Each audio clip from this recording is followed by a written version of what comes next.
নতুন আর একটা সকাল নিয়ে আজ রান্নার ভিডিও নিয়ে আমি সকল বন্ধুদের সামনে এসে উপস্থিত হলাম। আগেও বলেছি যে রান্নার ভিডিও আমি দিতে পারি না, কেন একা হাতে ক্যামেরা করে ছবি তুলে রান্নার ভিডিও আমি করতে পারি না। তো আজকে আর একটা রান্নার ভিডিও দেওয়ার চেষ্টা করছি।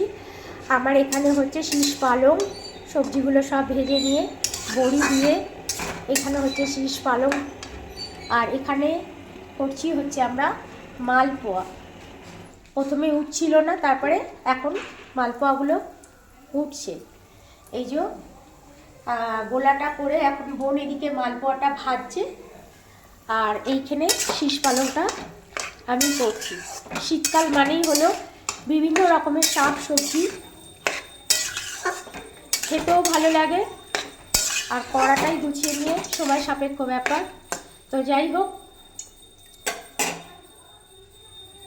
সকলের প্রভুর আশীর্বাদে সকলে সারাটা দিন ভালো থাকুন, সকলে সুস্থ থাকুন। আর আমার ভিডিও কেমন লাগছে নিশ্চয়ই আমার কমেন্ট বক্সে জানাবেন। আপনাদের উৎসাহ পেলে আমি নিশ্চয়ই নতুন নতুন ভিডিও আপনাদের সকলকে দেওয়ার চেষ্টা করব। আসুন আমরা সবাই সবার সাথে থেকে, সবাই সবার পাশে থেকে একসাথে পথ চলি। আজ তাহলে এই পর্যন্ত। সকলে ভালো থাকবে, সকলে সুস্থ থাকবে। রাধে রাধে।